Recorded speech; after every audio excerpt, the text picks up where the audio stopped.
स्वागत है आपका भजन माला में। आपके लिए एक ही जगह जहां आपको मिलेंगे सभी प्रकार के भारतीय भक्ति संगीत और भजन।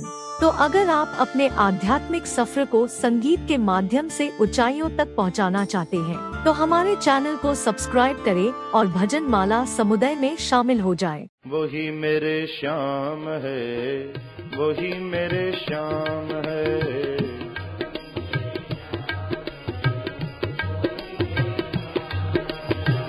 वही मेरे श्याम है, वही मेरे श्याम है।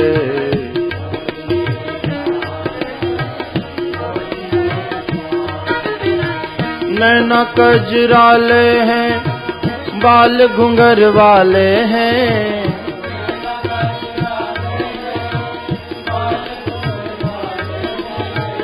नैना कजराले हैं, बाल घुंघर वाले हैं।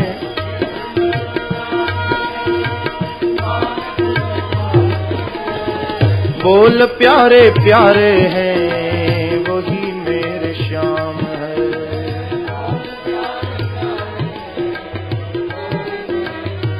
जिनके बोल प्यारे प्यारे हैं, वही मेरे श्याम है।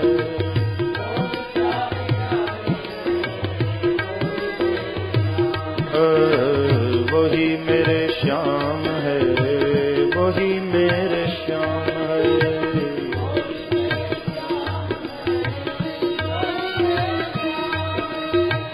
वही मेरे श्याम है, वही मेरे श्याम है। गच्छोद्धव व्रतम सौम्य,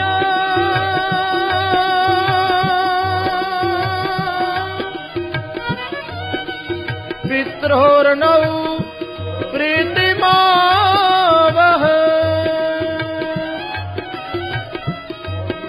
गोपीनां मद्वियोगाधिं,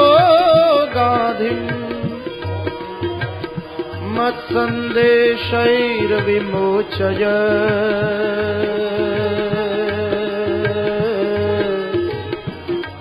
गोपीनां मद्वियोगाधिं,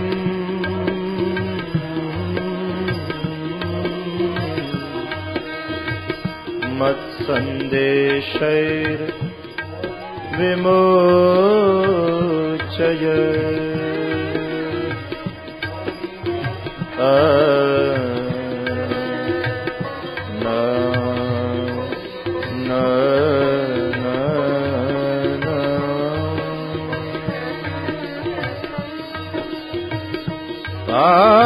मन मनस्का मत प्राणा,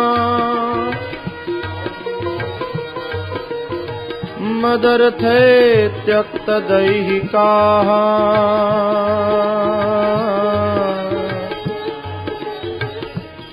मामेव दयितं पृष्ठम्,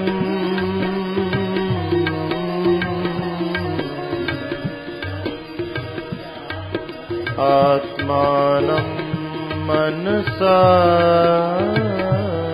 गता।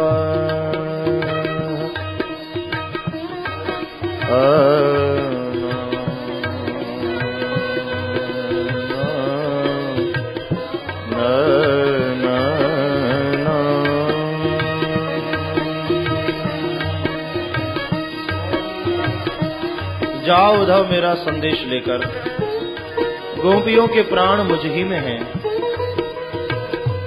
मेरे लिए उसने सब कुछ त्याग दिया है उद्धव। अपने सब लोग धर्म को भी उसने छोड़ दिया है। उद्धव गोपियों का प्रेम सदा मुझे पकड़े रहता है।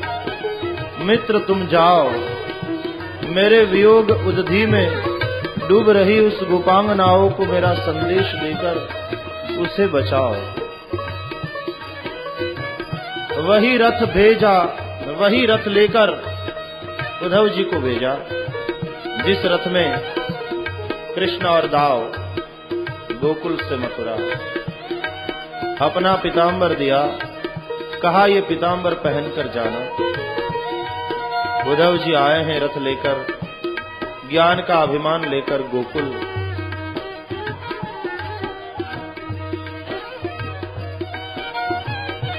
जैसे ही व्रज भूमि में प्रवेश किया,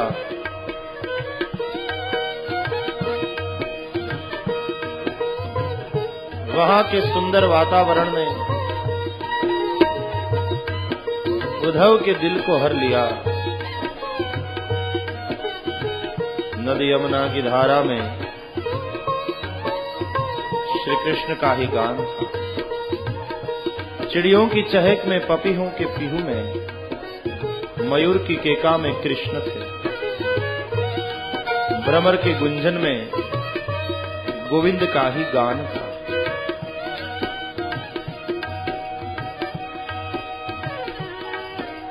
आज भी गोपियां नित्य माखन उतारती हैं,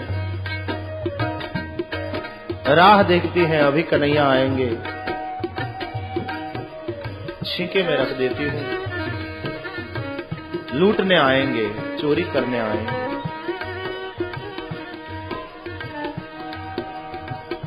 मथुरा की ओर सदा दृष्टि रखती थी, आज आएंगे, आज आएंगे। आज वही रथ को आता हुआ देखकर गोपियां दौड़ी, हमारे कृष्ण आए, श्याम सुंदर आए। लेकिन जब रथ के पास पहुंची तो पता चला कोई दूसरा ही बैठा। पुनः रोने लगी, अब तो मथुरा के राजा हो गए वो, हम गांव वालों को क्यों याद करेंगे। आवन कह गए अजहु न आए।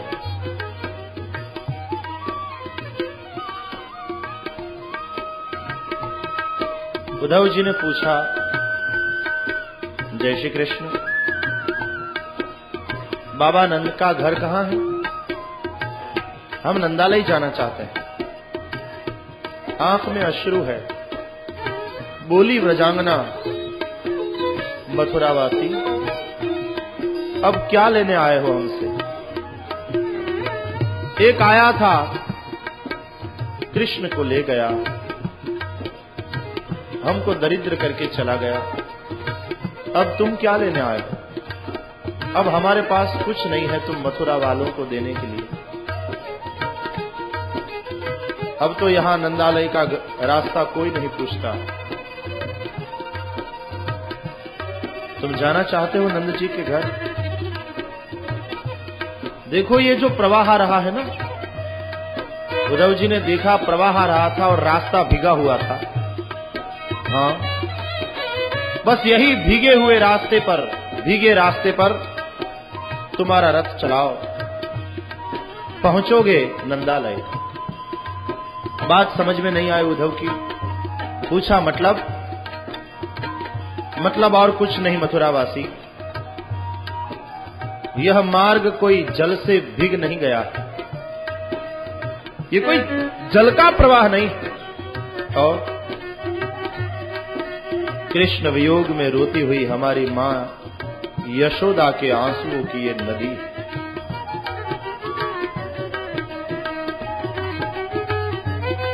पहली बार उद्धव के ज्ञान को धक्का लगा। इतना प्रेम। रथ लेकर आए। नंद बाबा उठे, उद्धव का स्वागत किया। मां यशोदा बैठी थी, आंख में अश्रु है, मुख में कृष्ण। उद्धव जी ने नमस्कार किया। मां, देवभाग का पुत्र मैं उद्धव आपको नमस्कार करता हूं। यशोदा जी ने आशीर्वाद दिया। मथुरा वासियों के कुशल पूछे। फिर कृष्ण की कुशलता पूछते हुए मां ने पूछा, उद्धव लालन कैसा है? कभी मुझको याद करता है वो कि अपनी मां को भूल गया है? उद्धव जी ने सब समाचार मां को सुनाया, प्रभु का संदेश सुनाया। दूसरे दिन उद्धव जी श्री यमुना जी में स्नान करने गए। स्नान किया भक्ति स्वरूपा यमुना में। कृष्ण का दिया हुआ पीला पीतांबर धारण किया। गोपियां आई हैं यमुना तट पर।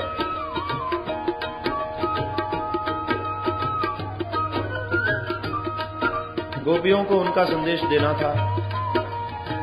उद्धव जी गए नजदीक।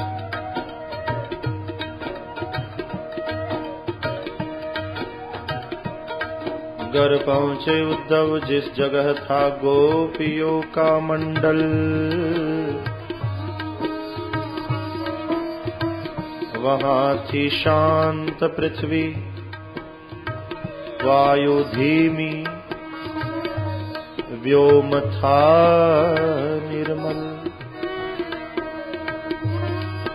सहस्रों गोपियों के मध्य में श्री राधिका रानी,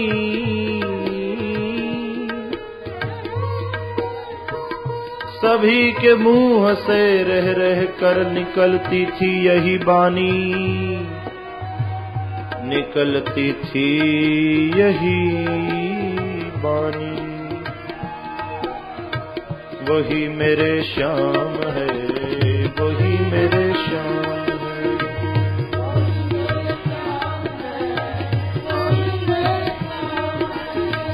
वही मेरे श्याम है, प्यारे घन श्याम है।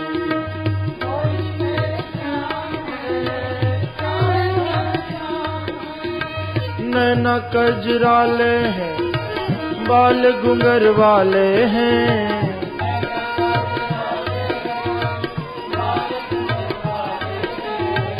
नैना कजराले हैं, बाल घुंघर वाले हैं।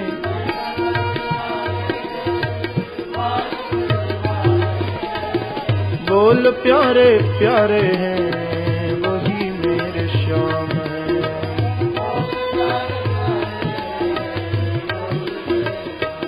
जिनके बोल प्यारे प्यारे हैं, वही मेरे श्याम है।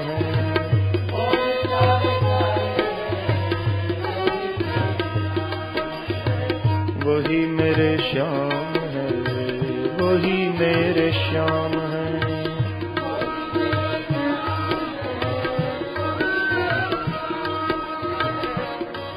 कृष्ण के जाने के बाद राधा जी की दो ही दशा थी, या तो मूर्छा में रहती थी या तो उन्मनी दशा में रहती थी। कृष्ण वियोग की व्यथा से कभी कभी श्री राधा जी मूर्छा में चली जाती थी। अब मूर्छा बीती है तो उन्मनी दशा में। उद्धव जी नजदीक आए, गोपियों ने देखा। तम वीक्ष कृष्णानुचरम रजस्त्रियः,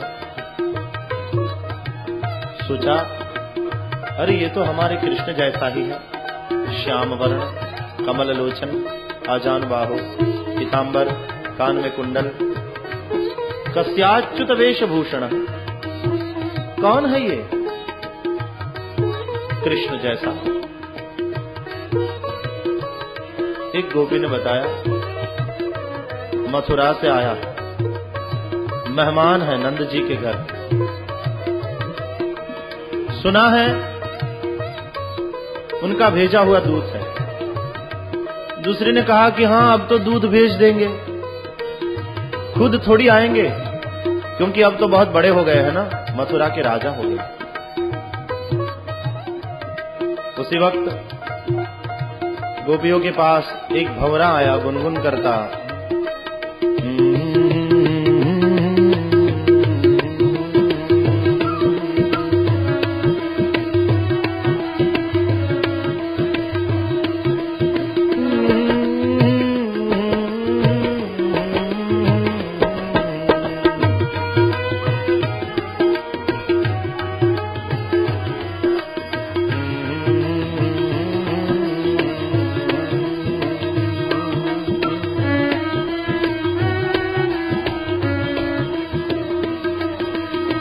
गुनगुन करता भंवरा आया।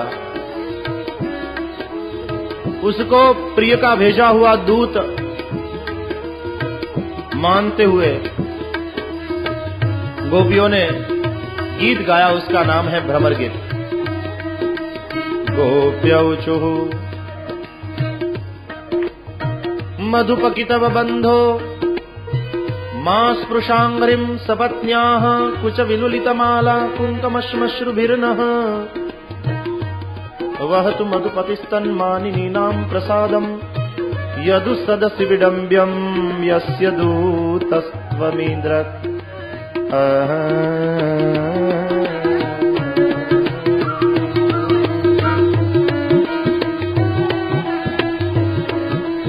ऐ भ्रमर, दूर रहो, हमको स्पर्श मत करना,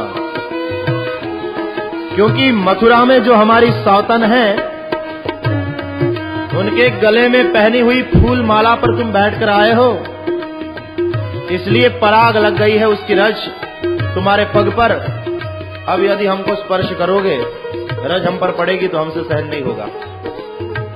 दूर रहो, हम जानती हैं तुमको, और जिसके दूत बनकर तुम आए हो उसको भी हम भली भांति पहचानती हैं। सप्रुदधर सुधां स्वां मोहिनीं पाययित्वा सुमनस इव सद्यः त्यजेस्मान् भवाद्रक्। परिचरति कथं तत्पाद पद्मन्तु पद्मा यपि बतरुत चेता उत्तम श्लोक जल्पई, उत्तम श्लोक जल्पई।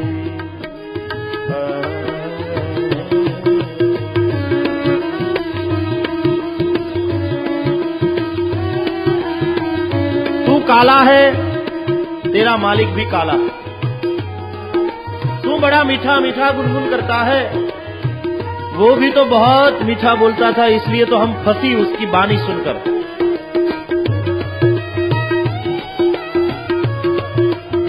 मधुरया गिरा वल्गु वाक्यया। भ्रमर, तू एक फूल पर बैठता है, लेकिन तेरी मति कोई एक में स्थिर नहीं, तेरी प्रीति कोई एक में स्थिर नहीं। एक फूल पर बैठता है, उसके रस को लूट लेता है, फिर उसको छोड़कर दूसरे फूल पर जा बैठता है, उसको लूटकर फिर तीसरे फूल पर जा बैठता है। वो भी ऐसा ही है। जब तक यहाँ था हमको लगता था कि हमें प्रेम कर रहा, अब हमको छोड़कर मथुरा चला गया। अब मथुरा वासियों को लगता है कि हमको प्रेम कर रहा है, लेकिन उसको पता नहीं कि कल तुमको भी छोड़कर कोई तीसरे फूल पर जा बैठेगा। हमको आश्चर्य होता है, ऐसे भ्रमर वृत्ति वाले कृष्ण को छोड़कर लक्ष्मी क्यों नहीं चली जाती। लक्ष्मी वैसे तो चंचल है, चपला है, लेकिन वहां स्थिर हो गई। लगता है हमारी तरह लक्ष्मी भी फंसी हुई है। भ्रमर, क्या गुनगुन कर रहे हो? किमिह बहुषडंग्रे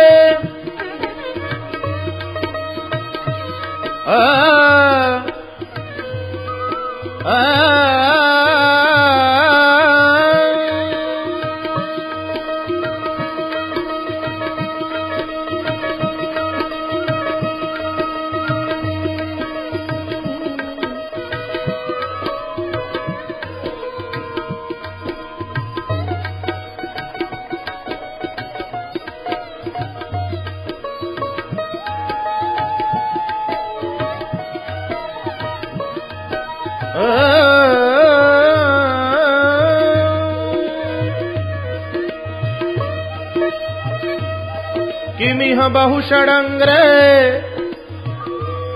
गायसि त्वं यदूना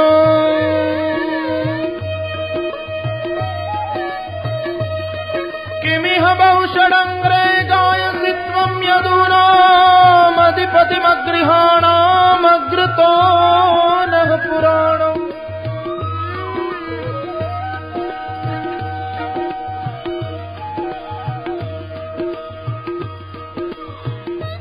विजय सख सखीनां गीयतां तत्प्रसंगः शपित कुचरुजस्ते कल्पयन्तीष्टमिष्टाः विजय सख सखीनां गीयतां तत्प्रसंगः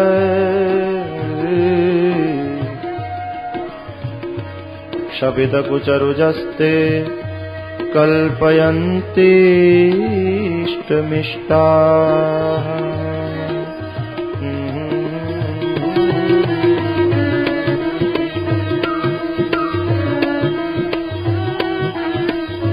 हे षडंगरे, 6 पग वाले, मधुप, क्या मद्य का पान किया है? नशे में हो तुम? क्या गुनगुन कर रहे हो? क्या यदुपति के गुणों को गा रहे हो? नहीं नहीं, अब हम नहीं सुनना चाहते, क्योंकि एक बार उसकी कथा सुनी तो उसके लिए प्रेम हुआ, और प्रेम हुआ इसलिए तो अब पछता रही है उसके वियोग में। जो मैं सा जानती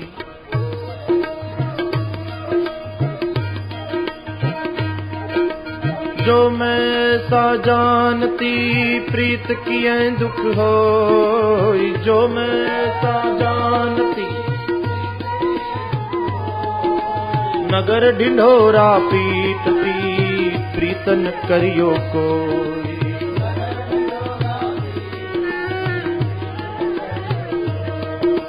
प्रीतम बसे पहाड़ में मैं जमुना के तीर।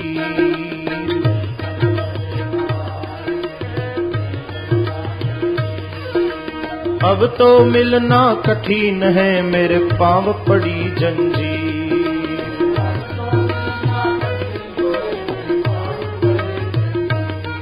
मेरे प्रीतम बसे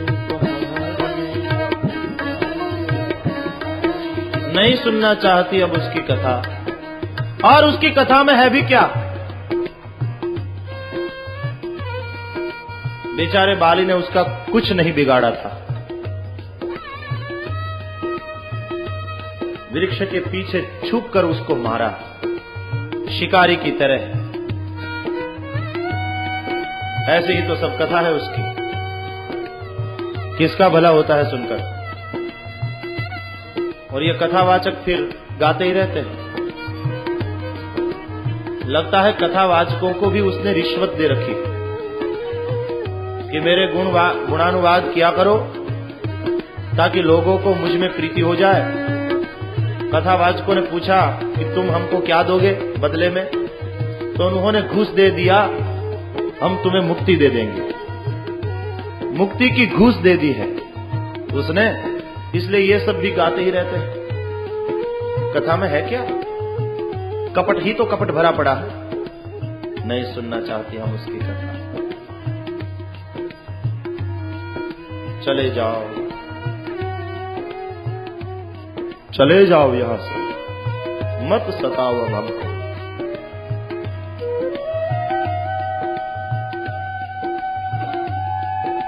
भंवरा चला गया। उद्धव जी समझते हैं कि भंवरा तो केवल माध्यम है, सुना रही है मुझको।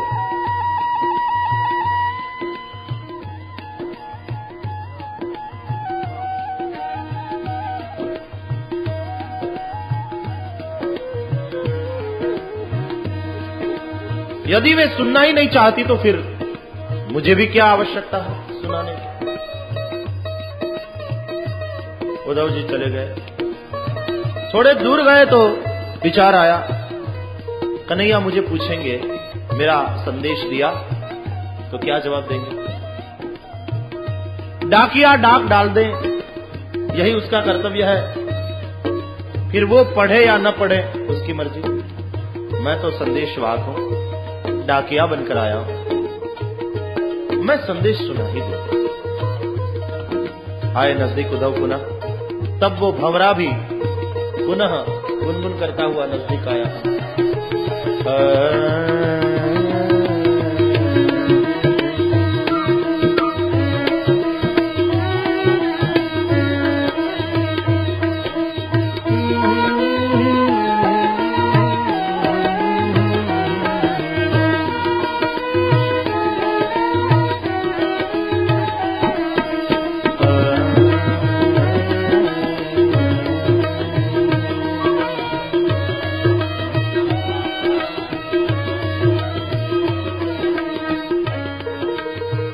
गोपियों ने कहा,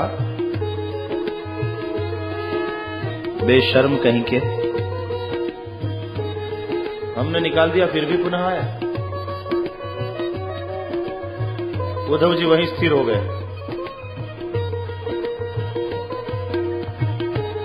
ठीक वैसा ही स्वभाव है तुम्हारा।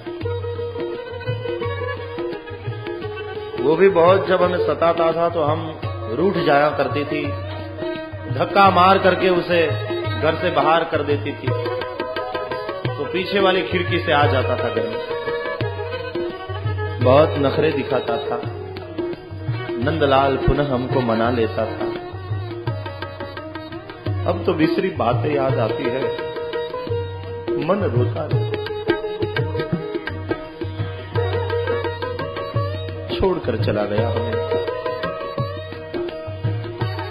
अच्छा कहो तो क्या कहना चाहते हो? कुशल तो है वो अपनी स्त्रियों के साथ? कभी हमको भी याद करते हैं कि भूल ही गए? कहो तुम क्या कहना चाहते हो? भ्रमर तुम क्या संदेश लाए हो? बताओ। उद्धव जी ने सोचा अब बोलने का मौका, नजदीक आ गए। लेकिन भ्रमर गीत, उद्धव जी को गोपियों के द्वारा मिल गई प्रेम भक्ति की दीक्षा। भ्रमर गीत के द्वारा गोपियों ने उद्धव जी को दीक्षित किया। ज्ञानी का ज्ञान भक्ति के रंग से रंग गया। गोपी के चरणों में उद्धव जी ने नमस्कार किया। अहो यूयम स्म पूर्णार्था भवत्यो लोक पूजिता वासुदेवे भगवती यासाम इत्यर्पितम मन। धन्य है व्रजांगनाओं। दान व्रत तप होम जप स्वाध्याय संयम आदि से ये सब तो साधन है, साध्य है कृष्ण में प्रेम। सो तुमको हुआ, तुम धन्य। सुनो मैं तुम्हारे लिए संदेश लाया। सुनकर गोपियां हंसने लगी। उद्धव ने कहा उसमें हंसने की क्या बात है? गोपियों ने कहा उद्धव संदेश तो उसका आता है जो कहीं बाहर गया। कहने लगी कृष्ण कहीं बाहर गए ही नहीं, वो तो हमारे हृदय में। देखो व्याकुलता और वैचित्य, संयोग में वियोग और वियोग में संयोग का अनुभव, वैचित्य। पागल की तरह बरतता है प्रेमी। वियोग में संयोग का अनुभव, संयोग में वियोग का अनुभव। कहा तुम क्या संदेश लाए हो? तुम क्या लाओगे? हम तो रूबरू बातें करती हैं।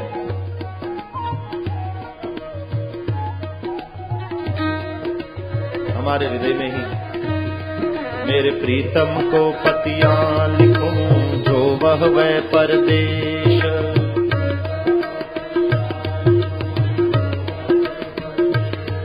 मेरे प्रीतम को प्रीतम को प्रीतम को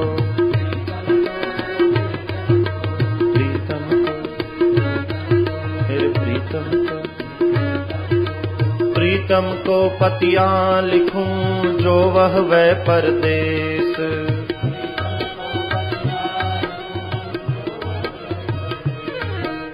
तन में मन में नैनन में वाको कह संदेश।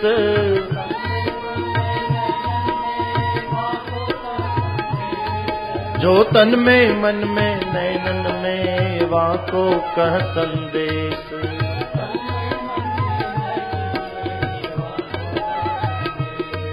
मेरे प्रीतम को, यदि प्रीतम परदेश गए हो तो मैं पतिया लिखूं, लेकिन जो तन में है मन में है नैनन में है वहां को कहा संदेश उद्धव। तुम ब्रह्म का उपदेश करने आए हो, कहते हो यह अलग सत्ता ही निर्गुण कहलाती है, वह तो व्यापक है और व्यापक का वियोग संभव नहीं, ये बताते हो। यदि सब कुछ ब्रह्म है तो ब्रह्म होकर ब्रह्म को ब्रह्म का उपदेश क्यों करते हो? तुम भी ब्रह्म है, हम भी ब्रह्म है, तो फिर कौन किसको उपदेश करे? तुम बातें कर रहे हो अद्वैत की, मथुरावासी तुम जी रहे हो द्वैत में। छोड़ो उद्धव ये ज्ञान चर्चा। उद्धव ज्ञान चर्चा सुहाती नहीं है उद्धव ज्ञान चर्चा, उद्धव ज्ञान चर्चा सुहाती नहीं है।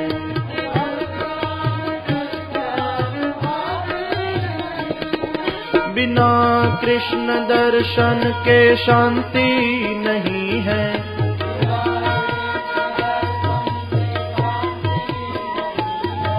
बिना कृष्ण दर्शन के शांति नहीं है।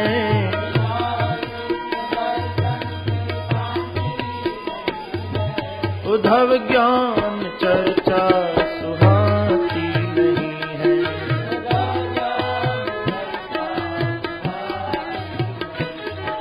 कन्हैया कन्हैया पुकारा करेंगे,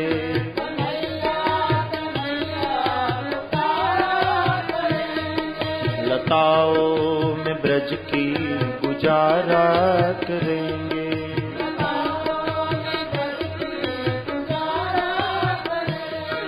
कहीं तो मिलेंगे वो बांके बिहारी,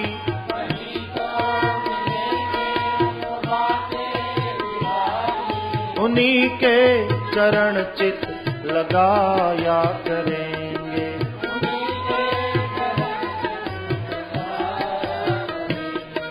कन्हैया कन्हैया पुकारा करेंगे,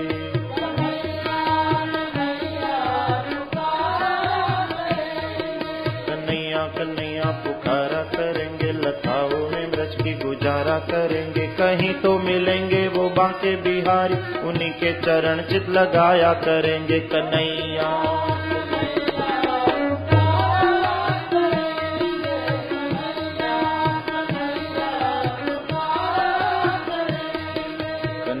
कन्हैया पुकारा करेंगे, लताओं में ब्रज की गुजारा करेंगे, कहीं तो मिलेंगे वो बांके बिहारी, उन्हीं के चरण चित लगाया करेंगे।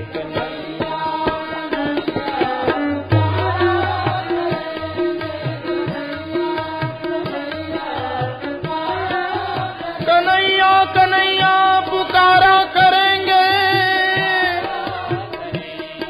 लताओं में ब्रज की गुजारा करेंगे,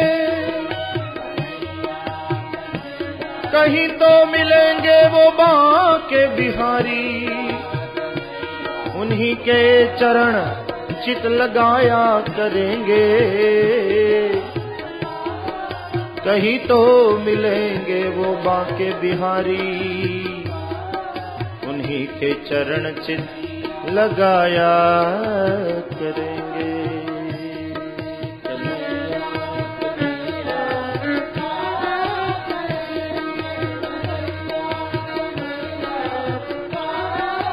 श्याम श्याम रटते रहो जब लग घट में प्राण, कबहु दीन दयालु के तेरी भनक पड़ेगी कान। श्याम नाम की औषधि जो खरी रीति से खाए, अंग पीड़ा उपजे नहीं महारोग मट जाए। नारायण बिन प्रेम पंडित पशु समान, ताते अति मूर्ख भलो जो मुख रटत हैरान। ए पोथी पढ़ी पढ़ी जग मुआ और पंडित भयान कोई, लेकिन ढाई अक्षर प्रेम का पढ़े सो पंडित हो। कन्हैया कन्हैया पुकारा करेंगे,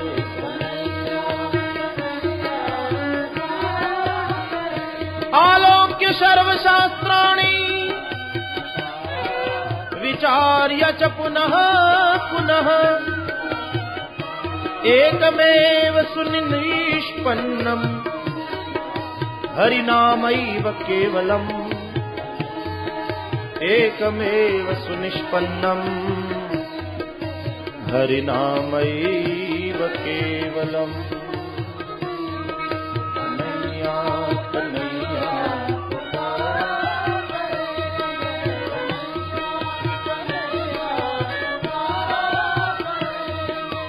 हरेर्नाम हरेर्नाम हरेर्नामैव केवलम् कलौ नास्त्येव नास्त्येव नास्त्येव गतिरन्यथा नास्त्येव गतिरन्यथा नास्त्येव गतिरन्यथा।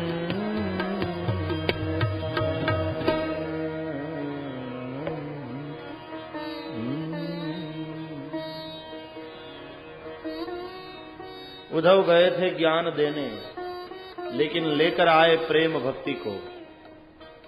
गोकुलवासियों ने तो भगवान को भी दिया है, भगवान से भी कुछ लिया नहीं। उद्धव क्या दे सकते थे?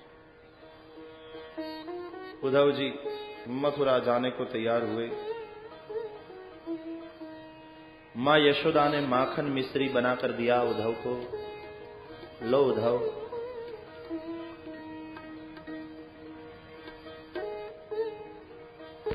मेरे लालन को कहना तुम्हारी मां ने भेजा है। एक बात और कह देना, तू तो महलों में रहता है, राजा बन गया, बहुत सारे दास दासी नौकर चाकर होंगे। यदि कोई दासी की जगह खाली पड़े तो मां को कहना मैं आकर तुम्हारी दासी बनकर रहूंगी, तुम्हारे बर्तन साफ करूंगी। लेकिन पुत्र, तुम्हारे वियोग में मैं नहीं जी सकती। चाकर रहसूं बाग लगासूं, नित उठ दर्शन पासूं।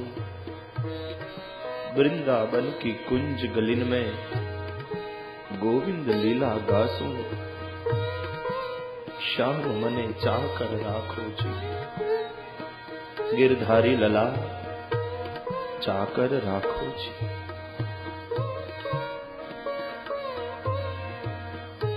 वात्सल्य का मूर्तिमंत रूप है मां यशोदा।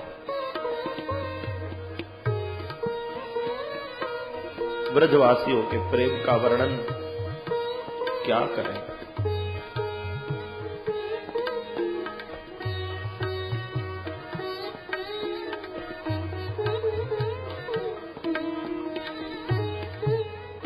उद्धव जी रथ लेकर मथुरा आए।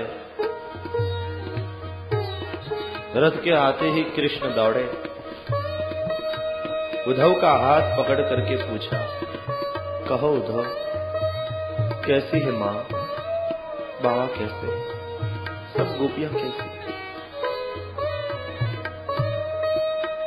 बृहस्पति के ज्ञानी शिष्य उद्धव की आंखों से अश्रुधारा बहने लगी। कृष्ण, मैं तुम्हें करुणा ऐन समझता था, दयालु समझता था। आज पता चला तुम सा कोई निष्ठुर नहीं। क्या प्रेम है ब्रजवासियों का। उद्धव की आंख में अश्रु देखकर भगवान की आंख में भी अश्रु आ गए। रोग लग गया ना तुम्हें भी।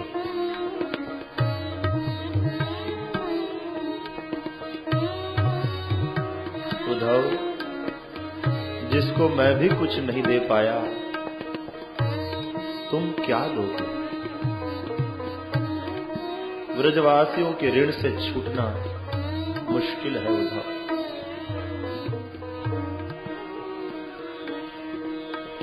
ज्ञान साबुन है मन के मैले कपड़े को धोने के लिए, लेकिन साबुन लगाने से पहले शर्त है कि कपड़े को जल में डाल दो। भीगे हुए वस्त्र पर फिर साबुन लगाया जाता है। ज्ञान साबुन है तो भक्ति जल है। प्रेम भक्ति के जल में अपने मन के वस्त्र को पहले डालो, फिर ज्ञान का साबुन लगाओ, फिर वैराग का धोखा लेकर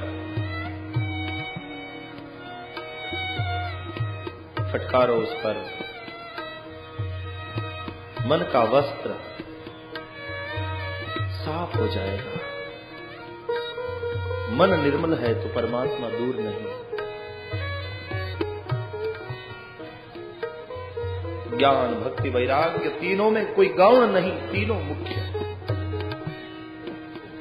बाद में भगवान अक्रूर जी के घर पधारे, कुब्जा के घर पधारे, उन पर अनुग्रह किया। पांडु राजा की मृत्यु के पश्चात कौरवों ने अच्छा व्यवहार नहीं किया पांडवों के साथ। समाचार मिला ऐसा तो अक्रूर जी को भेजा हस्तिनापुर। वहां अक्रूर गए, धृतराष्ट्र को समझाया, कुंता जी को वसुदेव जी का संदेश दिया और पुनः आए मथुरा। भगवान को विदित किया। वहां दशमस्कंद पूर्वार्ध की समाप्ति है। दशमस्कंद के पूर्वार्ध और उत्तरार्ध दो भाग है। दशमस्कंद हृदय है और हृदय के भी तो दो भाग हैं, दायां और बायां। पूर्वार्ध में परित्राणाय साधुनाम कार्य केंद्र में है, उत्तरार्ध में विनाशाय च दुष्कृताम कार्य केंद्र में है। पूर्वार्ध में ब्रजलीला केंद्र में है, उत्तरार्ध में द्वारिका लीला केंद्र में है। पूर्वार्ध नंद नंदन की बांसुरी की कथा है, उत्तरार्ध श्री कृष्ण के पांचजन्य शंख की कथा है। 49 अध्याय में पूर्वार्ध पूर्ण हुआ, 50वें अध्याय से उत्तरार्ध का आरंभ होता है। जीवन का उत्तरार्ध भी 50 साल से शुरू हो जाता है। 50 के बाद 51, 52, अब 1 की ओर जीवन का उत्तरार्ध शुरू हुआ। और जब जीवन का उत्तरार्ध शुरू होता है तो जरासंध आ जाता है, मथुरा को घेर लेता है। जरा का अर्थ होता है वृद्धावस्था। कंस के मारे जाने के पश्चात कंस की 2 पत्नी अस्ति और प्राप्ति अपने पिता मगधराज जरासंध के पास गई। आत्मवैधव्य का कारण बतलाया। जरासंध बहुत क्रोधित हुआ, तैबे सक्षोहिणी सैन्य लेकर आया। मथुरा को उसने घेर लिया। कन्हैया ने कहा दाऊ दादा को, दाऊ दादा रथ आ पहुंचे हैं, यादवों पर संकट आया है, हम भी पृथ्वी के भार को हरण करने के लिए अब तैयार हो जाएं। दोनों भाई रथ में बैठे। यादव सैन्य तैयार हुआ, जरासंध के साथ युद्ध हुआ। भगवान ने अपने यादवों के सैन्य के सहारे जरासंध के सैन्य का विनाश किया। दाऊ जी महाराज और जरासंध में युद्ध होने लगा। भगवान श्री कृष्ण ने दाऊ को बताया, जरासंध को छोड़ दो, क्योंकि छोड़ेंगे तो पुनः बदला लेने के लिए सैन्य इकट्ठा करके ये आएगा। सैन्य का विनाश करेंगे, इसको छोड़ देंगे, पुनः सबको जमा करके यहां ले आएगा।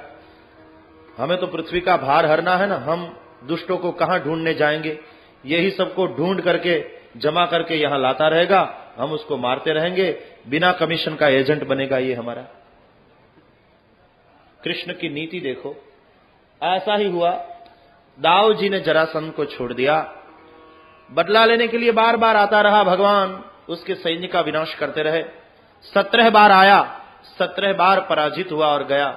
18वीं बार आने की तैयारी कर रहा है, तब देवर्षि नारद का भेजा काल यवन आया।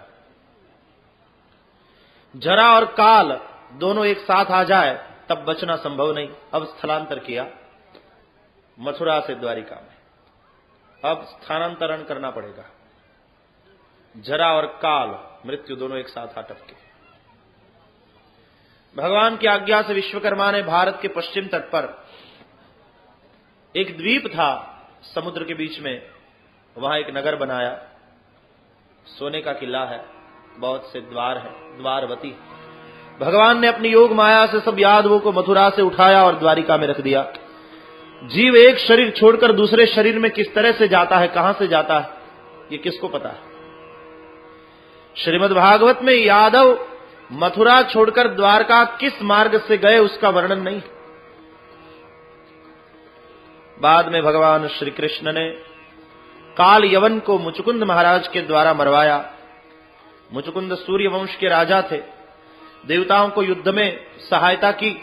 देवताओं ने वरदान मांगने को कहा, तब निद्रा का वरदान मांग लिया कि हमको नींद से जो जगावे सो हमारी आंख से निकले अग्नि से जलकर भस्म हो जाए। सूर्यवंश के राजा मुचुकुंद तब से सोए थे गुफा में। भगवान उसको जगाना चाहते थे और काल यवन को मराना चाहते थे।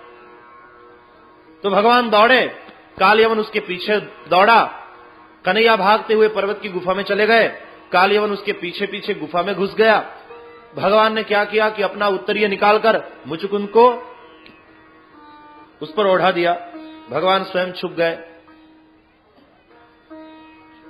काल यवन जब आया तब उसने सोचा कि कृष्ण सो गए। लात मारी, जगाया, मुचुकुंद जागे, आंख से निकला अग्नि, काल यवन जलकर भस्म हुआ। तो भगवान हंसते हुए आए बाहर।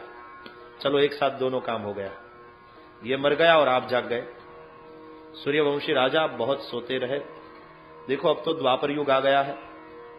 त्रेता में सूर्यवंश में मैं राम बनकर आया था, अब तो द्वापर का अंत होने वाला है और मैं कृष्ण बनकर आया। मुचुकुंद ने भगवान की स्तुति की, मुक्ति के लिए प्रार्थना की। तब भगवान ने कहा, एक जन्म और लेना होगा, दूसरे जन्म में तुम द्विज श्रेष्ठ बनोगे और फिर मेरी भक्ति की प्राप्ति करोगे। मुचुकुंद पर उसका उद्धार किया। बाद में दाऊजी और कृष्ण ने जरासंध के साथ ऐसी छलना की, दोनों भाई अकेले निकले मथुरा से बाहर और भागे। जरासंध ने अपना सैन्य पीछे कर लिया कृष्ण के। दोनों भाई भागते हुए एक पर्वत की गुफा में चले गए और जरासंध ने सारे पर्वत को जला दिया। समझ लिया उसने कि बस दोनों जिंदा जल गए। प्रसन्न होकर वह घर को लौट गया और यहां कृष्ण और दाव पर्वत में एक गुप्त मार्ग था, उससे निकलकर द्वारिका पहुंचे। जरासंध समझ बैठा कि मर गए दोनों।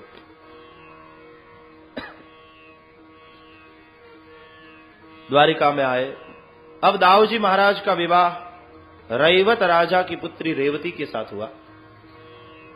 बड़े भाई का विवाह हो जाए यही इंतजार था। जब तक बड़े भाई नहीं करते तब तक खुद कैसे कर सकते थे। अब कन्हैया की बारी आई।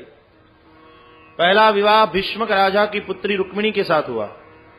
राक्षस विधि से क्षत्रियों में अपहरण करके ले आवे कन्या को और उसके साथ विवाह करे, यह श्रेष्ठ माना जाता।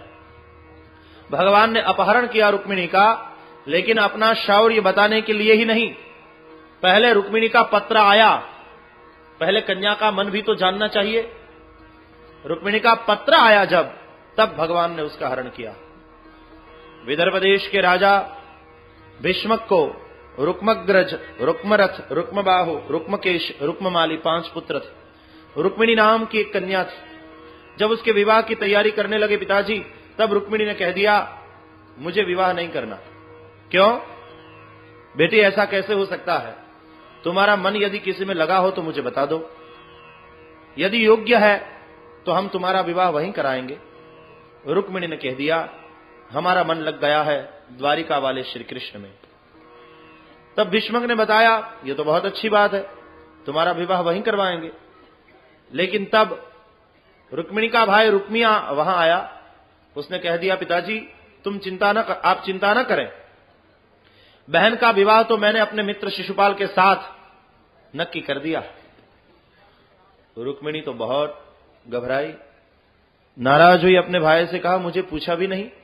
कहा, उसमें कन्या को पूछने की क्या जरूरत है, शिशुपाल सब तरह से अच्छा। और लग्न दिन नजदीक आया। रुक्मिणी ने कृष्ण के नाम एक पत्र लिखा और पत्र लेकर सुदेव नाम के ब्राह्मण को दिया। सुदेव ब्राह्मण आए द्वारिका में भगवान श्री कृष्ण के पास। भगवान ने ब्रह्मदेवता का स्वागत पूजन किया, भोजन कराया। बाद में अपने आसन पर बैठाया, उसके चरण की सेवा करते हुए बोले, कहो भूदेव कहां से आ रहे हैं? कहा कि मैं विदर्भ से आ रहा हूं। अच्छा, राजा भीष्मक कैसे? कुशल। आपका नाम क्या? ब्राह्मण देवता ने बताया, मैं सुदेव हूं। कन्हैया ने कहा बहुत अच्छे, मैं वासुदेव हूं, कहिए क्या आज्ञा है।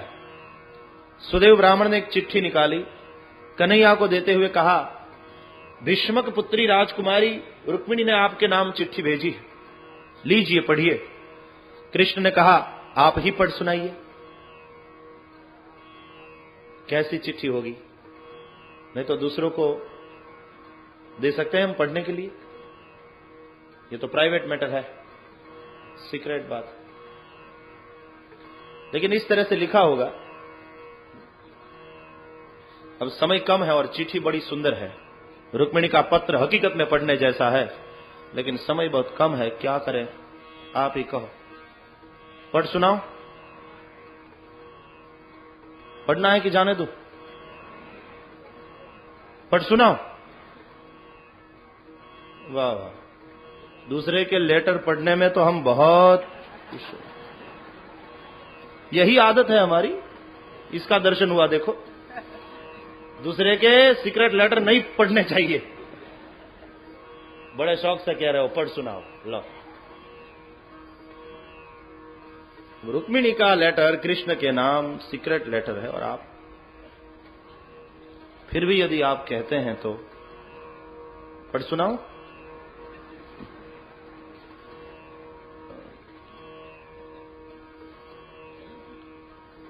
कृष्ण ने ही दिया है भूदेव को कि आप ही पढ़ सुनाइए, इसलिए अब कुछ सीक्रेट नहीं रहा। हां,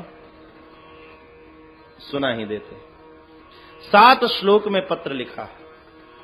रुक्मिणी ने जब कलम उठाई होगी तो पहले तो सोचा होगा संबोधन क्या करें, क्योंकि अभी विवाह तो नहीं हुआ, संबोधन करने में मर्यादा होनी चाहिए। बहुत विचार के बाद संबोधन किया, हे भुवन सुंदर। इसमें मर्यादा का माधुर्य भी है और वास्तविकता का सौंदर्य भी है। हे भुवन सुंदर, श्रुत्वा गुणान भुवन सुंदर शृण्वतां ते निर्विश्य कर्ण विवरैर हरतोंगतापम रूपम दृशाम दृशिमताम अखिलार्थ लाभम त्वय्यच्युता विशति चित्तम पत्रपम में पहला शब्द है श्रुत्वा और पहली भक्ति है श्रवणम। हे भुवन सुंदर, आपके गुणानुवाद की चर्चा सुनकर मेरा मन आप में लग गया है। मैंने अपना चित्तपत्र आपको समर्पित किया, संबंध बांधा। लेकिन स्त्री पुरुष के बीच में तो कई प्रकार के संबंध होते हैं, इसलिए दूसरे श्लोक में संबंध को कुछ नाम दिया गया। आपकी जो कुलशील और रूप से अति प्रिय लग रहे हैं, कौन कन्या पति के रूप में आपको स्वीकार नहीं करेगी? मैंने आपको पति के रूप में स्वीकार किया, संबंध को नाम दिया। मैं पत्नी के रूप में आपको मन से भर चुकी हूं, आपको समर्पित हो चुकी। कुलशील विद्या वाय द्रविण धाम, 7 चीज को देखना चाहिए। कुल पहले देखना चाहिए। जब संबंध करते हैं, हम विवाह करते हैं, तो पहले देखना चाहिए कुल, फिर देखना चाहिए शील, फिर देखना चाहिए रूप, फिर विद्या, द्रविण पैसा, धाम रहने का मकान। इन सब बातों में, और वय, ज्यादा से ज्यादा वर 11 साल बड़ा होता है मनुस्मृति के अनुसार। तो इन सब में आप योग्य है तो मैं भी योग्य हूं, इसलिए यह संबंध उचित रहेगा।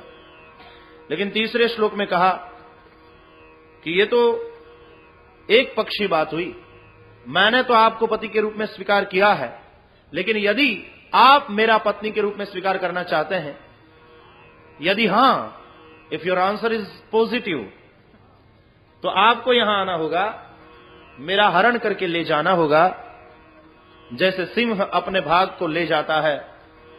श्रृगाल की ताकत भी नहीं कि उसके सामने देखे। आप पुरुष सिंह हैं और मैं आपका भाग हूं, शिशुपाल तो श्रृगाल है, वो क्या मेरे सामने देखेगा। अब भगवान के साथ यदि कोई दावा करता है विवाह का, तो कोई ऐसा सत्कर्म तो होना चाहिए। इसलिए रुक्मिणी ने लिखा, पुरतेष्ट दत्त नियम व्रत देव विप्र गुरुवर्चनादि विरलम भगवान परेश आराधितो यदि गदाग्रज एत्य पाणिम गृहणा तुम्हें नदम घोष सुता दयोन्य। यदि हमने बड़े बड़े मंदिर बनाए हैं, धर्मशालाएं बनाई हैं, तालाब और कुएं बनवाए हैं, प्याऊ बनवाए हैं, यदि दान व्रत होम तप किया है, यदि गदाग्रज भगवान की आराधना की है, तो हमारे इन सब सत्कर्मों के फलस्वरूप हे कृष्ण आप आकर हमारा पानी ग्रहण करें। दमघोष पुत्र शिशुपाल मुझे स्पर्श भी न करें। हां, यदि आइएगा तो सोच समझ कर आइएगा, क्योंकि ये सरल बात नहीं है। शिशुपाल के साथ उसके जरासंधादि मित्र सैन्य लेकर आने वाले हैं। युद्ध होने की संपूर्ण संभावना है। यदि अपने बाहुबल में विश्वास है तब ही आइएगा। अब ऐसा लिखा है कि कौन पुरुष ना कहेगा। अब यदि कृष्ण न जाए तो कायर कहलाएंगे। हां, यदि आप ये पूछना चाहते हैं कि कैसे हरण करूं, तो मैं आपको युक्ति बतला दूं। हमारे कुल में रिवाज है, जिस कन्या का विवाह होता है उसको गांव के बाहर जगदम्बा के मंदिर में पूजा करने के लिए जाना पड़ता है। मैं अपनी सखियों के साथ वहां पूजा करने जाऊंगी, आप वहीं पर आ जाना रथ लेकर, वहां से भाग निकलेंगे। आप कह सकते हैं भगवान को ऐसा, इतना तो करना स्वामी जब प्राण तन से निकले, गोविंद नाम लेकर फिर प्राण तन से निकले। भगवान मेरा हरण करने आइए, लेकिन कब? अस्पताल में पड़ा हूं, रोगग्रस्त शरीर है, तब नहीं। ऐसी स्थिति में मेरा हरण करने के लिए आइएगा। ये भी पत्र ही है ना भगवान को। आप कंडीशन रख सकते हैं, शर्त रख सकते हैं। और अंतिम श्लोक में अपनी अनन्यता का दर्शन कराते हुए कहा, यदि आप नहीं आए, if your answer is negative, then what? तो ये रुक्मिणी आपके नाम की माला फेरते हुए अपना सारा जीवन व्यतीत कर देगी, लेकिन एक बार जो आपकी हो चुकी है अब अन्य की नहीं होगी। तो अनन्यता का दर्शन करवाया। चिट्ठी पट सुनाई ब्राह्मण देवता ने। पूछा वासुदेव को, क्या कहना है? जल्दी करो, एक ही रात बाकी है, कल तो विवाह है, बारात आने वाली है, जल्दी करो, quick decision, prompt action, hurry up. और हरि ने हरी अप किया, तुरंत निर्णय लिया। भूदेव का चरण पकड़ते हुए बोले, ब्राह्मण देवता क्या बताऊं, मेरा मन भी रुक्मिणी में ही लगा है, मुझे भी उसी के विचार ही आते रहते हैं। रात को सोता हूं तो सपने में भी वही दिखाई देती है, निद्रा भी नहीं आती। तो ब्राह्मण देवता ने कहा, नींद नहीं आती फिर सपने कैसे आते हैं? कहा कि वो जो आप समझो, लेकिन मेरा मन भी तथाहम अपित चित्तो निद्रांचन लभे निशि। इसका मतलब ये है, भगवान का कहना है, ये यथा माम प्रपद्यन्ते तांस तथैव भजाम्यहम्। और भगवान ने अपने सारथी दारुक को बुलाया, कहा कि रथ तैयार करो। शैव्य, सुग्रीव, मेघपुष्प और बलाहक 4 अश्व जोड़े रथ को। सुदेव ब्राह्मण को बैठाया, बाद में वासुदेव बैठे, किसी को कहा भी नहीं कि मैं कहां जा रहा हूं, और रथ भगाया। एक ही रात में द्वारिका से विदर्भ पहुंचे, कुंडिनपुर आ गए। तो यहां तो राजा विष्मक ने अपनी बेटी की शादी की सब तैयारी कर दी थी, विवाह की सब तैयारी हो चुकी थी। दमघोष राजा चेदीपति अपने पुत्र शिशुपाल की बारात लेकर आए थे। बारातियों का स्वागत भी हो गया था और उसको उतारा भी दे दिया गया था। तब द्वारिकानाथ पधारे तो उनका भी स्वागत हुआ, उनको भी उतारा दे दिया गया। और ये बात बारातियों के उतारे पर पहुंची जहां दुल्हा बैठा था कि द्वारिका वाले कृष्ण आए हैं। और दुल्हे के हाथ में जो श्रीफल था वो कांपने लगा। अपने मित्रों को बताया कि अब ध्यान रखना, वो जो है ना कन्हैया, वो मेरे मामा का लड़का लगता है और उसको बचपन से ही चोरी करने की बुरी आदत है। यदि वो कन्या की चोरी करके ले जाएगा तो हम तो कुंवारे ही मर जाएंगे। मित्रों ने कहा, मित्र तुम चिंता न करो, हमारे जैसे वीर पुरुष यहां मौजूद है, तुम्हें चिंता किस बात की? तुम श्रीफल को ठीक से पकड़ के रखो, नहीं तो गिर जाएगा। तो मित्रों ने उसको इस तरह से शांत किया। यहां दूसरे दिन वर यात्रा निकली कन्या के घर जाने, और कन्या निकली भवानी के मंदिर जाने। सखियों के साथ वहां मंदिर में पूजा की, जगदम्बा की चरणों में बंदन किया, बार बार स्तुति की। जगदम्बा की मूर्ति हंसती हुई दिखाई पड़ी, एक फूल माला गिर पड़ी भवानी की। रुक्मिणी पर। रुक्मिणी को शुकन हुआ। तब ब्राह्मण देवता आए और सब बताया। पूछा रुक्मिणी ने क्या हुआ?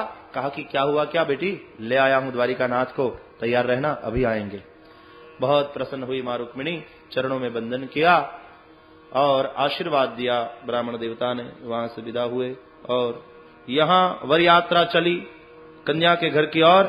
वहां भगवान द्वारिकानाथ ने कहा अपने सारथी को, रथ तैयार करो, हम जाए मंदिर, शिशुपाल भले ही जाए मंडप। तो रथ तैयार करके भगवान मंदिर आए और जैसे ही सखियों ने देखा तो इशारा किया रुक्मिणी वो आ गए हैं, और जगदम्बा के चरणों में प्रणाम करके रुक्मिणी नीचे उतरने लगी। भगवान ने अपना हाथ दिया रुक्मिणी को, रुक्मिणी ने अपना हाथ दिया भगवान के हाथ में, उठाकर रुक्मिणी को रख दिया रथ में। और जैसे ही रथ भागा तो सैनिक सब पीछे दौड़े, लेकिन रथ तो बहुत दूर दूर दूर चला गया। तब जरासंधागी राजाओं को बड़ा गुस्सा आया, सैन्य लेकर पीछे दौड़े। यहाँ कृष्ण अकेले हैं, कृष्ण को ललकारा तो रथ को रोक दिया गया कृष्ण सारथी के द्वारा। यहाँ भगवान अकेले हैं और सामने इतने सारे राजा सैन्य के साथ है। जरासंध तो इतना प्रसन्न हो गया कि आज अकेला है, मौका है, जाने नहीं दूंगा आज से। लेकिन ठीक उसी वक्त दाऊजी महाराज यादवों के सैन्य को लेकर वहां उपस्थित हो गए। पीछे से जय जयकार हुआ यादव सैन्य के द्वारा। श्री द्वारिकाधीश की। कन्हैया ने पीछे देखा तो बड़े भाई ठीक मौके पर उपस्थित हो गए। इसका नाम कहते हैं भाई, इसको कहते हैं बड़ा भाई। और फिर ऐसा युद्ध हुआ कि जरासंधादि राजा के सैन्य का विनाश कर दिया कृष्णदाव ने। तो जरासंधादि राजा भागे वहां से अपनी जान बचाकर। जब गए कुंडिनपुर बिना कन्या को लेकर आए तो रुक्मी बड़ा क्रोधित हुआ। उसने प्रतिज्ञा की मैं अपनी बहन का विवाह शिशुपाल के साथ ही करूंगा। अभी मेरी बहन को लेकर आता हूं, यदि मैं लेकर नहीं आया तो इस गांव में प्रवेश नहीं करूंगा, अन्न जल हराम। और रुक्मिया भी आ गया सैन्य लेकर। बाद में उसके साथ भी युद्ध हुआ, उसके सैन्य का विनाश किया। जैसे ही भगवान श्री कृष्ण रुक्मी को पकड़ करके मारने गए तो दाऊजी महाराज ने देखा कि रुक्मिणी बड़ी घबराई हुई है कि अभी हमारा भाई उसका दो टुकड़ा हो जाएगा। तो दाऊजी महाराज दौड़े, कृष्ण का हाथ पकड़ लिया, कहा कृष्ण के कान में जाने दो। कृष्ण ने कहा क्यों जाने दो? दाऊ दादा ने बताया साले जी लगते हैं। तो कन्हैया को दया आ गई, लेकिन उसकी एक मूछ का मुंडन कर दिया और आधे सिर के आधे बालों का भी मुंडन कर दिया। इस तरह से विरूप बनाकर रुक्मी को छोड़ दिया। रुक्मी फिर अपनी प्रतिज्ञा के अनुसार क्या मुंह दिखाता लोगों को, गया तो नहीं गांव में, और भोजकट नाम का नया शहर बनाकर वहीं बस गया। यहाँ दाऊजी महाराज यादवों का सैन्य लेकर दुल्हा द्वारिकानाथ और दुल्हन श्री रुक्मिणी को लेकर आए। माधवपुर में भगवान और रुक्मिणी का विधिपूर्वक विवाह हुआ। आज भी गुजरात में जो धेड़ प्रदेश है जूनागढ़ जिले में, वहां मेला लगता है जहां भगवान माधव राय का विवाह हुआ रुक्मिणी के साथ। आइए हम भी अब विवाहोत्सव मनाएंगे।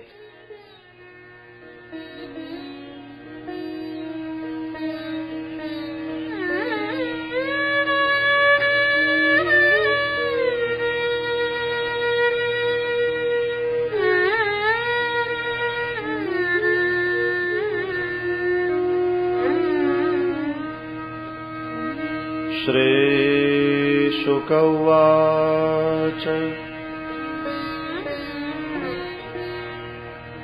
कामस्तु वासुदेवांशो दग्धः प्राग्रुद्रमन्युना देहोपपत्तये भूयः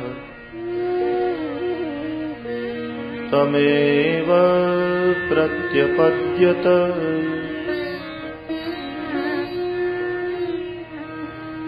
स एव जातो वैदर्भ्याम् कृष्णवीर्यसमुद्भवः प्रद्युम्न इति विख्यातः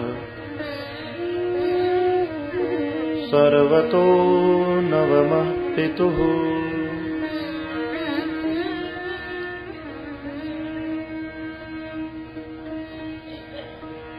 भगवान श्री कृष्ण और रुक्मिणी जी का मंगल विवाह हुआ।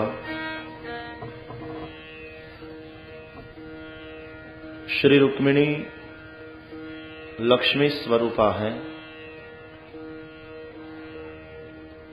भीष्मक समुद्र का रूप है। सागर सुता है लक्ष्मी और भीष्मक का पुत्र रुक्मी विष का प्रतीक है, विषावतार है।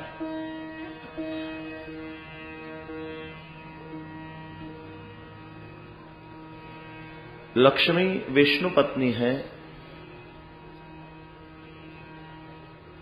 लक्ष्मी निंदनीय नहीं, लक्ष्मी वंदनीय है। लक्ष्मी में जो आसक्ति है वो निंदनीय है।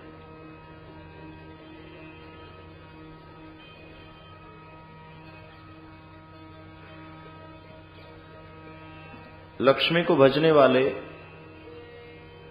3 प्रकार के होते हैं, उत्तम, मध्यम और कनिष्ठ। उत्तम वह है जो लक्ष्मी को पुत्री के रूप में भजे।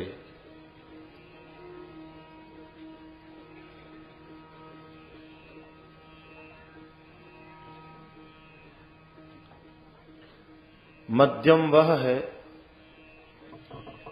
जो लक्ष्मी को मां समझता है। अधम वह है जो अपने आप को लक्ष्मी का मालिक समझता है। उत्तम प्रकार का भक्त लक्ष्मी को पुत्री समझ करके भजता है। पुत्री को पाल पोस कर पिता बड़ी करते हैं, उस तरह से ऐसा भक्त लक्ष्मी को बढ़ाते जाएगा, लखपति से करोड़पति होएगा। लेकिन जैसे जैसे कन्या बड़ी होती है, माता पिता को चिंता बढ़ती है, अब उसके हाथ पीले कर दें। उस तरह से ऐसे भक्त के घर में जैसे जैसे लक्ष्मी की वृद्धि होती जाएगी, उसको चिंता होगी मैं अपनी लक्ष्मी का विवाह कर दूं। और लक्ष्मी का विवाह यदि करना चाहते हैं तो विष्णु के साथ ही होना चाहिए, कृष्ण के साथ ही होना चाहिए। मतलब यह हुआ अपनी लक्ष्मी का सदुपयोग करता है, भगवद कार्य में अपनी लक्ष्मी को खर्च करता है। भगवद कार्य में लक्ष्मी को खर्च करना, ये लक्ष्मी का विष्णु के साथ विवाह हुआ। मध्यम प्रकार का जो भक्त है, लक्ष्मी को मां के रूप में भजता है। मां केवल जिस तरह से बच्चे का ही पोषण करती है, उस तरह अपनी लक्ष्मी अपने पोषण के लिए ही वह वापरता है। दूसरों की भलाई में अपनी लक्ष्मी को नहीं लगाता, न दूसरों को देता है न स्वयं दुरुपयोग करता है। वह मध्यम है। मां जिस तरह से अपने बच्चे का ही पोषण करती है,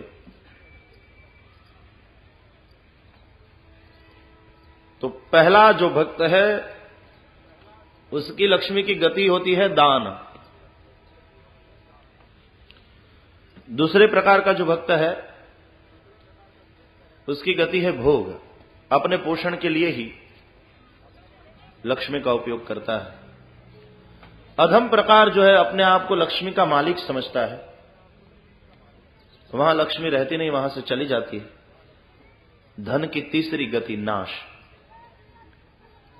दान, भोग, नाश, 3 गति है धन की। लेकिन उत्तम गति मानी गई है प्रथम। सो धन धन्य प्रथम गति जाके। वह धन धन्य है जिसकी प्रथम गति माने दान में जो लक्ष्मी लगाई जाती। रुक्मिणी और भगवान श्री कृष्ण का विवाह हुआ। उनके घर पुत्र हुआ प्रद्युम्न। प्रद्युम्न साक्षात कामदेव है। कामदेव श्री कृष्ण के पुत्र बनकर आए हैं। काम असुर नहीं है, कामदेव है। भगवान कृष्ण का पुत्र बनकर आता है।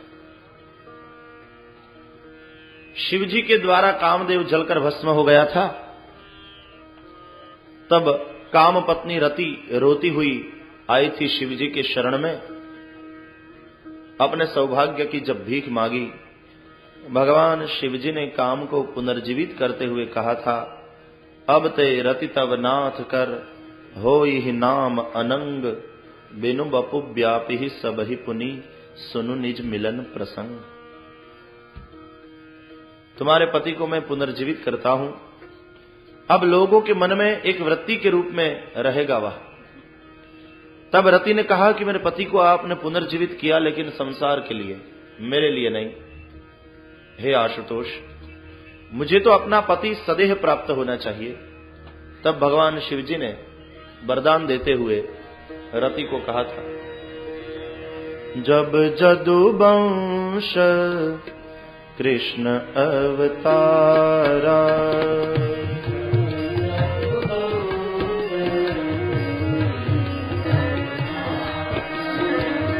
जब जदुवंश कृष्ण अवतारा,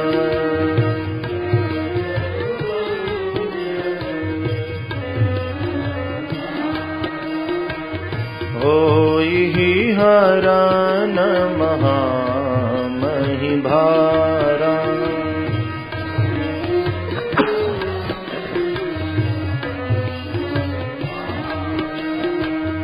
होई ही हरण महामहि भारा,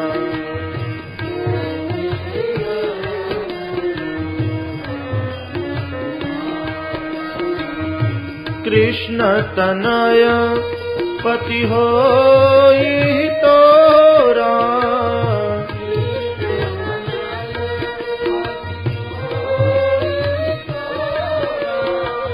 बचन अन्यथा होई न मोरा,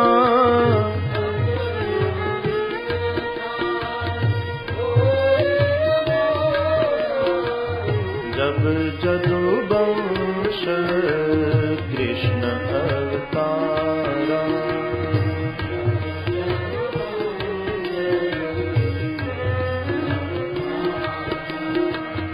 होई हरण महामहि भारा।